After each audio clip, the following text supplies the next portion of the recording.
Mungkin sedikit orang saja yang mulai mengkhawatirkan Indonesia itu ada enggak karena 2030 itu yang dibilang bubar oleh Prabowo ternyata bukan orang lain yang bubarkan. Dia sendiri.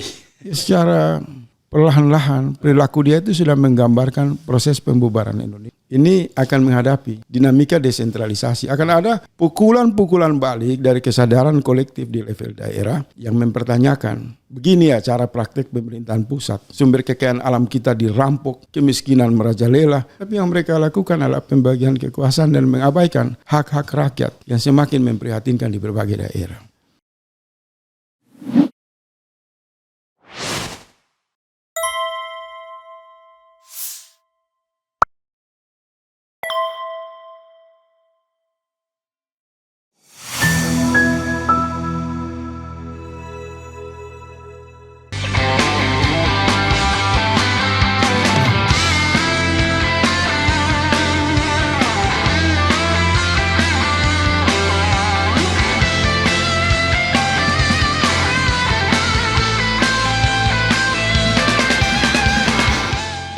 Jadi saya mencoba mau lihat dari sisi langit. Petunjuk yang datang dari Quran. Mengcapture Prabowo dan kelompoknya. Saya menemukan perilaku ini tidak beda dengan Namrud. Namrud itu memang antara kekuasaan di lingkarannya dan dirinya itu memang gila pujian. Jadi dia punya segalanya tapi tetap merasa kurang. Ya dia miskin. Iya, dia punya segalanya bagus tapi itu. mentalnya miskin. Nah, tadi bilang Bang Refli itu bagus. Antara ucapan dan isi kepala. Itu kan problem Namrud kan. Nah, maka ketika orang mengatakan di mana-mana tentang paradoks Indonesia versi Prabowo, itu sebenarnya menggambarkan. Yang kalau ada laporan medis bisa mereka simpulkan ini gangguan. Gangguan pada faktor kesehatan fisik yang berakibat jiwa. Atau juga problem perjalanan perburuan kekuasaan yang begitu panjang. Begitu berdarah-darah, sehingga maka dia sampai ke atas ada kutukan. Karena kamu melalui selokan-selokan kotor, maka tidak bisa. Kamu menjadi pribadi yang sungguh-sungguh mewakili energi kebenaran. Jadi bagaimanapun alam dan kehendak ilahi tidak akan membiarkan orang-orang jahat itu sehebat apapun bisa menutupi topeng mereka. Nah kan terbuka kan. Terbukalah di pidato HUT, terbukalah di forum internasional, di berbagai arena. Nah rangkaian ini yang awal saya diskusi tadi saya mengatakan diperlukan penglihatan khusus dari sisi medis. Ya, biar objektif. Apa gangguan pada kabel-kabel di dalam pikiran Prabowo itu sendiri. Jangan-jangan sudah banyak putus sehingga yang berfungsi hanya yang kalau abang lihat plus minus kabel ya kan. Nah, mungkin saat pidato itu kayak kita lihat listrik yang lampunya udah kedap-kedip itu kan, asap keluar. Maka ucapan-ucapan ngawur itu keluar. Presiden merendahkan diri, turun dalam derajat ketua umum dan calon presiden. Itu satu kegilaan. Satu aib di mata dunia internasional. Karena orang akan mengatakan ini orang bodoh. Kamu itu kepala negara dengan seluruh fasilitas yang kamu miliki. Tidak ada orang yang berani menghadapi kamu. Tapi hari-hari dia kan mengeluh. Kenapa harus dikatakan bahwa dia calon presiden harus bersedia dan tidak bersedia? Padahal ada gangguan. Namrud dia sudah kumpulkan harta, kekuasaannya luas. Tapi dia selalu terganggu dengan dakwah suara-suara kebenaran Nabi Ibrahim. Nabi Ibrahim tidak membangun pasukan. Tapi Nabi Ibrahim hanya datang ke desa, menemui individu, masyarakat dan mengatakan dia bukan Tuhan. Dia raja yang zalim. Ya kan? Tuhan itu Allah kan. Nah, dalam situasi ini juga umat berbicara. Ini periode Namrud. Dia punya semua tapi dia tidak percaya diri. Lain dengan Fir'aun. Kalau sebelumnya kan Fir'aun. Dia mentransfer, mengelola sampai lawan semua itu dibikin jadi budak. Dimasukin ke kandang yang disebut apa? Ruang kekuasaan itu. Dan dia dalam tradisi kekuasaan Fir'aun itu mendelegasikan kekuasaan berikutnya kepada anaknya. Ya kan? Kalau Prabowo enggak. Saya enggak bicara dia dalam pengertian baik buruk, saya mengcapture. Ya kan? Gambaran Quran, melihat zaman, melihat situasi, ini ada relevansi. Nah, Prabowo ini perilaku ya, dia tetap Prabowo, tapi perilaku tata kelola kekuasaan itu cenderung pada tabiat Namrud. Menculik, membunuh, huru-hara. Malam bilang A, besok bilang apa kan? Itu siapapun dia melakukan itu cenderung kepada Namrud. Kalau misalnya ya Anda melihat para intelektual, para kritikus yang awalnya sangat kritis terhadap pemerintahan Jokowi ya, bahkan sampai hari ini, tapi kelihatan melempem dengan fenomena Prabowo ini, Anda menyaksikan sebagai apa? Semacam refleksi ketakutan atau sikap oportunistik, sikap pragmatis atau bagaimana? Ya, mereka juga mungkin sudah tiba pada pemahaman yang sama dengan saya. Yaitu ciri-ciri kekuasaan Namrud itu datang saja ambil faedah, dekati saja untuk dapat sesuatu. Tapi kelak nanti, ketika kesadaran umat itu tumbuh, mereka akan melepas Namrud. Maka digambarkanlah hancurnya kekuasaan Namrud itu, karena dia bersekutu dengan orang-orang di lingkarannya yang saling menipu, ya kan? Nanti maka dia tamat hanya dalam kesendirian, tidak ada anak, tidak ada istri, tidak ada teman di sana. Dia mengakhiri kekuasaannya dalam kesendirian. Gitu. Jadi harus dilihat secara peta spiritual, peta intelektual. Saya kira tersedia seluruh sudut pandang yang cemerlang, cara-cara, semua udah itu kan. Nah, tinggal tiba nanti kita lihat seberapa hebat pertunjukan kekuasaan yang angkuh, arogan ini menuju kemana. Karena kalau menurut saya, seorang presiden yang mengumpulkan seluruh partai dengan representasi 80% penguasaan atas DPR ya, maka ketika dia umumkan di awal kekuasaan ingin maju 2029, saya sudah bisa menduga Prabowo tidak akan menggunakan pendekatan sistem pemilu secara langsung. Dia akan masuk kepada pendekatan Orde Baru, yaitu sistem pemilihan presiden lewat mekanisme MPR. Karena menurut dia, buat apa lagi kita gelar pemilu kalau semua partai itu sudah menjadi masuk ke dalam sistem tatanan perbudakan di lingkaran kekuasaan itu sendiri. Nah, dia tinggal gembala saja agar partai-partai itu kemudian menjadi tikus-tikus, kambing-kambing, anjing-anjing penjilat, binatang-binatang lapar dan liar masuk di satu ruangan untuk menyetujui keinginan dari serigala rakus. Jadi nanti kalau saya lihat mitra koalisi itu tidak hanya di eksekutif, dia akan jadi alat bagi kepentingan instrumen melegalkan, mempercepat perubahan undang-undang politik secara fundamental, yaitu kembali kepada sistem pemilihan di MPR. Tidak ada yang protes lagi kan? Intinya bahwa dia begitu yakinnya akan terpilih kembali karena semua instrumen itu sudah menyokong, sudah dikonsolidasikan. Nah, sekarang dia ingin dengan cara yang mudah saja. Ya, instan yaitu dia sudah umumkan saya menang ini karena dukungan Pak Jokowi, itu kan menunjukkan bahwa saya mendapatkan kekuasaan secara instan. Ya, saya lanjutkan lagi secara instan kan? Berarti ketika orang menyuarakan kembali kepada Undang-Undang Dasar 45 versi tahun 45 sebagai sebuah panacea Indonesia, itu malah bisa membahayakan dong. Kalau saya isu kembali ke UUD 45 itu kan kumpulan orang-orang bodoh saja.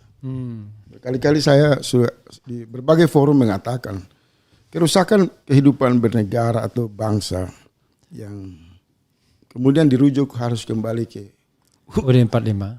Undang-undang dasar mereka yang pernah direvisi. Saya bodoh. Saya harus bilang orang-orang bodoh. Kenapa? Mereka tanya umat. Mereka lagi mau kembali ke undang-undang buatan manusia atau kembali ke Quran. Umat akan mengatakan Quran. Ada jaminan. Dari situ saja udah gagal ini isu itu. Hanya ini isu dipakai oleh kelompok-kelompok yang tidak punya nyali mengoreksi kekuasaan, kemudian membentuk satu ruang. Wah, gerakan kembali ke UUD 45 supaya menjadi zona nyaman. Satu terminal yang sementara digunakan oleh beberapa preman saja yang tidak mau berantem. Jadi intinya adalah Dia bilang saya nggak mau bermain di lapangan ini, tapi di lapangan imajiner. Sehingga dia seperti tidak memiliki tanggung jawab untuk berhadapan dengan day to day politik hari ini. Ya, untuk topeng mereka. Supaya kelihatan mereka masih berjuang kembali ke barang-barang yang belangan-belangan tua, panci-panci tua itu. Undang-undang itu harus direvisi sesuai aspirasi rakyat. Kalau bicara kembali sebagai dasar yang fundamental, maka individu dan masyarakat mengatakan kembali aja ke Quran. Kalau mayoritasnya Kristen, dia bilang ya kembali aja ke Injil. Jauh tidak tercemari oleh pikiran manusia, kembali ke kitab suci kan. Jadi soal fenomena paradoks ala kepemimpinan Bapak Prabowo Subianto ini, saya kira ini tantangan menarik. Akan ada langkah-langkah yang berujung pada perubahan undang-undang politik, bahkan konstitusi, untuk menyiapkan jalan instan yang terbaru. Jalan, mungkin bahasa jalan curang yang dimutakhirkan. Kalau kemarin mungkin curangnya kuantitatif, ini curangnya kualitatif. Sedikit orang bisa membuat keputusan. Dan kalau semangatnya begitu, saya sarankan bagi seluruh partai pendukung Pak Prabowo sebaiknya perubahan saja pembatasan masa presiden. Lalu dinobatkan Pak Prabowo sebagai presiden seumur hidup. Iya. Daripada nanti terlalu banyak uang negara dipakai untuk melakukan pemilu curang. Jadi langsung saja dinobatkan presiden sampai seumur hidup. Kalau nanti meninggal, dia sudah menyiapkan penggantinya siapa. Iya kan? Jadi pasal berapa di undang-undang 2 periode itu? Pasal 6. Iya. Kenapa? Karena mereka mengatakan mereka mendukung Prabowo 2029 karena dia visioner, dia amanah, dia jujur, dia orang baik, dia punya cita-cita besar. Ya udah. Seolah-olah tidak udah lagi ada pemilu. Bila perlu jadi raja. Tapi saya mau ingatkan, saya buka rahasia peta konsolidasi demokrasi buat Pak Prabowo. Cara yang dia gunakan ini akan menggulung tidak lama. Kenapa? Dia berhadapan dengan kesadaran desentralisasi. Jadi tabiat untuk menghadirkan orde baru dengan gaya sentralistik ini akan menghadapi dinamika desentralisasi. Akan ada pukulan-pukulan balik dari kesadaran kolektif di level daerah yang mempertanyakan, begini ya cara praktek pemerintahan pusat. Sumber kekayaan alam kita dirampok, kemiskinan merajalela, tapi yang mereka lakukan adalah pembagian kekuasaan dan mengabaikan hak-hak rakyat yang semakin memprihatinkan di berbagai daerah. Nah, itu kode saya. Dia akan dikepung oleh kesadaran desentralisasi. Tapi ini menarik nih. Apa dia nggak baca, ya kan? OCCRP itu yang menempatkan dia sebagai terkorup nomor 3. Iya. Masa dia yang biasanya sangat peka dengan data-data internasional, ya kan, apalagi ini wartawan-wartawan senior gitu, dan menempatkan itu nggak dianggap sama dia malah memuja-muja. At the same time dia mengatakan problem terbesar Indonesia adalah korupsi, tapi juara 3 korupsi versi OCCRP, kemudian dia puja dan puji. Gimana, bro? Ya, kalau mereka yang terbiasa membaca, yang pandangannya tidak lepas dari bimbingan Quran itu.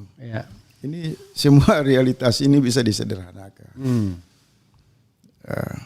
Tadi saya bilang kan, kalau kita mengkonstruksikan situasi ini dengan era kekuasaan Namrud itu, maka apa yang kita tanya itu terjawab. Kita nggak usah buang waktu untuk masuk ke dalam satu wilayah keraguan atau perdebatan. Ciri Namrud itu kan hasil akhirnya kan berhubungan dengan semut nyamuk yang masuk di telinga. Itu menggambarkan bahwa memang sejak ia berkuasa itu masalah ada pada pendengarannya. Dia tidak mau mendengar suara kebenaran, inspirasi. Kenapa? Karena dia dipasung oleh satu cita-cita yang disebut perburuan kekuasaan dengan menghalalkan segala cara. Lawan jadi kawan, kawan jadi lawan. Ya kan, kemarin dia pukul-pukul meja, maki-maki, ada kekuasaan yang jual Indonesia kepada asing, ya kan? Ya. Kemudian dia kembali lagi mengemis di emperan kekuasaan itu sendiri untuk mendapatkan tiket yang disebut pemilu instan itu. Ya. Jadi orang akan melihat pada dimensi demokrasi ini hal biasa. Tapi saya lebih jauh, saya mungkin sedikit dan juga mungkin abang atau lainnya, mungkin sedikit orang saja yang mulai mengkhawatirkan Indonesia itu ada enggak karena 2030 itu yang dibilang bubar oleh Prabowo, ternyata bukan orang lain yang bubarkan. Dia sendiri. Secara perlahan-lahan perilaku dia itu sudah menggambarkan proses pembubaran Indonesia. Dia seorang kepala negara, dia seorang presiden, disumpah oleh, diambil sumpah, dia buang itu kan, dan dia lebih ingin berkampanye dan menjadi calon presiden. Dia sebagai mantan Kopassus, tapi dia tidak rela untuk dikatakan sebagai mantan ketua umum partai. Banyak. Nah kita tunggu saja.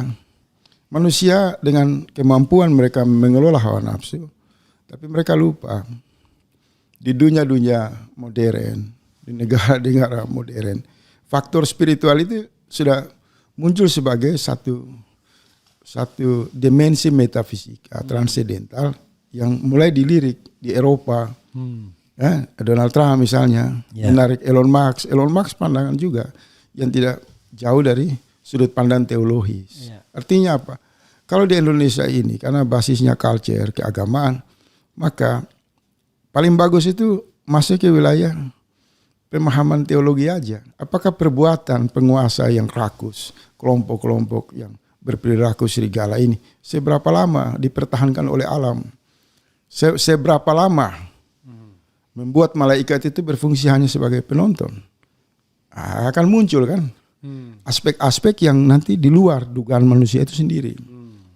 Misal tabung gas 3 kilo itu kan di luar. Nah, nanti menurut saya Prabowo akan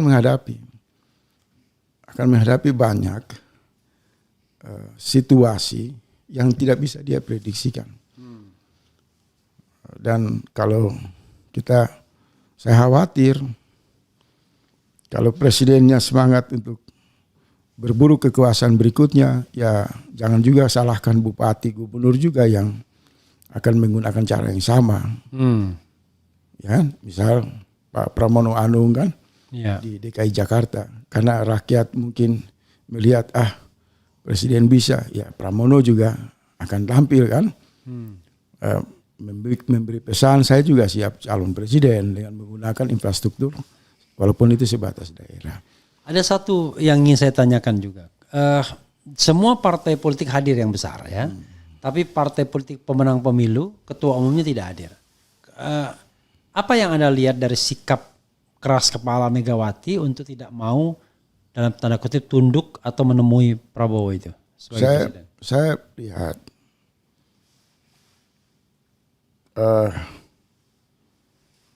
agak susah untuk saya karena ini sudah masuk di fakta yang saya harus bicara padanya, Pak.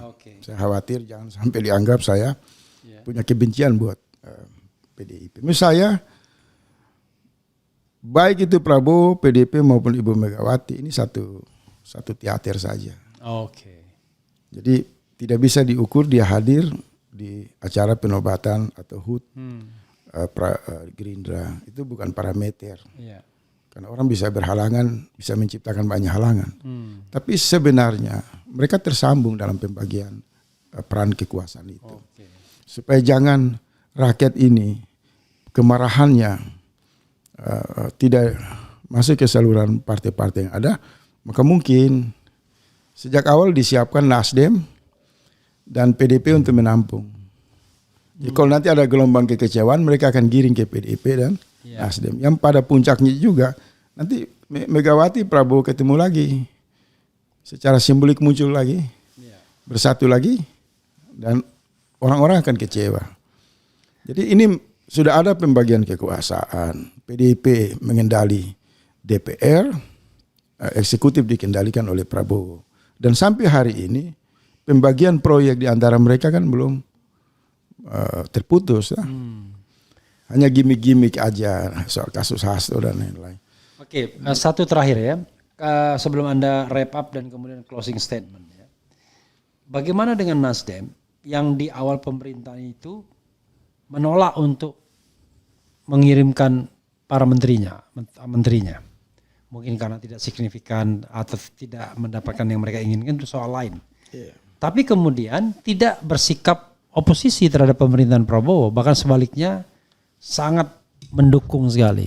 Gimana penjelasannya? Ya, Prabowo dan Surya Paloh itu kan sudah umum dikenal sebagai orang yang sangat dekat. Kalau saya ambil sederhana aja, mungkin Pak Surya sudah tahu kelakuan Pak Prabowo. Dia yang masih dalam jabatan yang tidak terlalu besar, karena keinginan ambisi politiknya itu dia bisa bertindak di luar kewajaran. Apalagi dia sudah mengambil kekuasaan yang lebih besar, maka peluang untuk kekuasaan Prabowo menjadi diktator, menjadi semena-mena, menjadi otoriter, itu sudah dibaca sejak awal oleh Nasdem. Sehingga Nasdem mencoba menarik diri di posisi tengah, tidak oposisi, tidak dukung pemerintah, untuk dalam rangka menunggu kebangkitan kewarasan dari civil society untuk mereka saling berbagi kekuatan dalam rangka mengoreksi kekuasaan. Jadi posisi Nasdem ini bagus. Sama dengan posisi mereka di awal pembentukan partai era SBY kan. Mereka juga tidak menyebut diri sebagai oposisi, tapi di jalan tengah. Tetapi menurut saya harus ada lahir kekuatan baru. Kalau benar koreksi kekuasaan itu harus dilakukan oleh representasi partai politik, maka saya, Anda, dan seluruh orang juga harus mempertimbangkan infrastruktur partai politik. Kebetulan kalau kita kan sudah ada Partai Negoro sebagai ruang kajian, ruang jaringan, dan sisi Partai Negoro itu kita tidak mau umumkan secara simbolik, tapi pada kualitas individu-individu. Dan ini berjalan terus. Nanti dalam waktu dekat kita akan punya sikap politik sebagai basis dari partai yang bergerak pada kekuatan intelektual dan moralitas. Nah, sebagai penutupnya, saya menghimbau kepada rekan-rekan pejuang perubahan, semoga tetap istiqomah, mengambil jarak yang jauh dari godaan kekuasaan, terus mendekati diri kepada